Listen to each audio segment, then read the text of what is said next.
Imagine waking up and getting those vegetables which were harvested just few hours ago.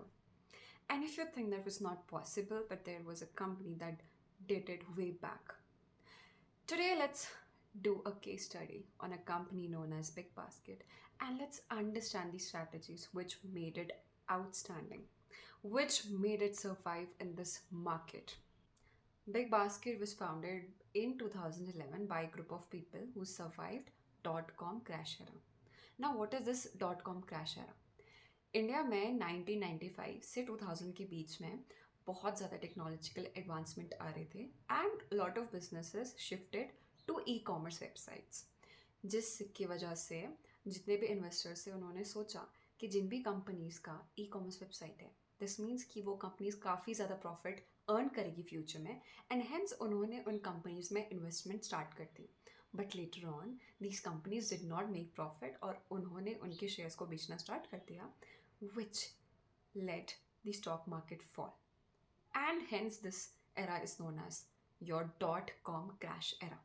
Grocery market is one of the most competitive market in India क्योंकि यहाँ पर customers are spoil for choices which means कि customers के पास काफ़ी options होते हैं they could go to nearby local store आप डी मार्ट कर दो Flipkart Amazon even after all these, how do you think this company survived?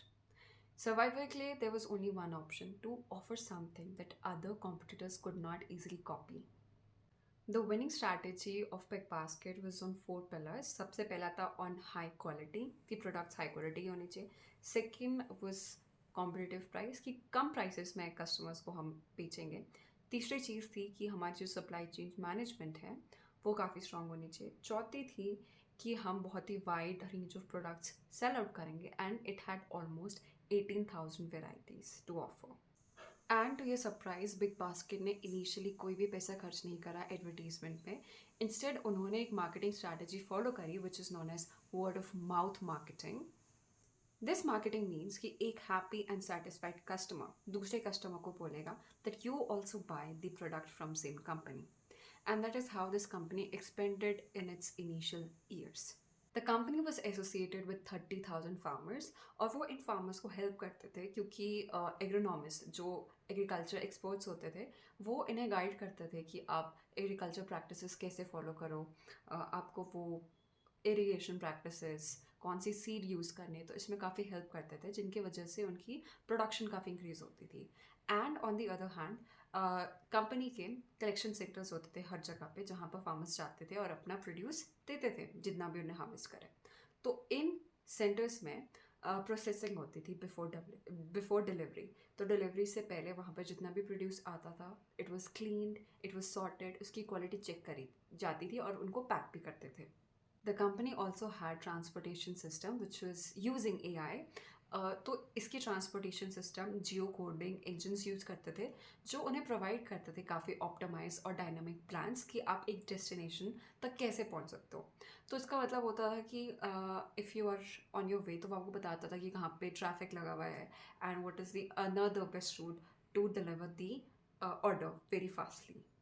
Company की सप्लाई चेन को बोला जाता था farm to fork supply chain which means farm से fresh vegetables and fruits will be on your plate. क्योंकि इनका जो motto था वो ये था कि within 8 hours of harvest जितने भी फ्रूट्स एंड वेजिटेबल्स है वो हम कस्टमर्स तक पहुंचाएंगे so that freshness is still there in fruits and vegetables. Company had 2 innovative ideas. First was your BB instant. इसका मतलब था कि अगर किसी भी इंसान को इंस्टेंटली ग्रॉसरी आइटम्स चाहिए जैसे मिल्क ब्रेड और एनीथिंग तो कंपनी ने वेंडिंग मशीन्स रखी होती थी काफ़ी जगह पे जहाँ पे क्राउड ज़्यादा होता था जैसे ऑफिसेज हो गए, रेजिडेंशियल सोसाइटीज़ हो गई, टेक्नोलॉजिकल पार्क्स हो गए. तो वहाँ पर मिडिल मैन जो कैशियर होता था उसकी ज़रूरत नहीं होती थी. तो वहाँ पर इंसान जाता था, पैसे डालता था और Second innovative idea was your BB Daily, which was a subscription based service. So इसमें ऐसा होता था कि एक इंसान किसी भी आइटम को सब्सक्राइब करता है जैसे मिल्क ब्रेड और एनीथिंग एंड आपको वो आइटम हर दिन मॉर्निंग में मिल जाती थी before even you wake up. So ये लोगों के लिए काफ़ी कन्वीनियंट हो गया था क्योंकि मोस्टली जो ग्रॉसरी आइटम्स होते हैं वो हम भूल जाते हैं जैसे मिल्क ब्रेड और एनीथिंग. सो अगर आप सब्सक्रिप्शन ले लेते हो even if you forget you will get that item.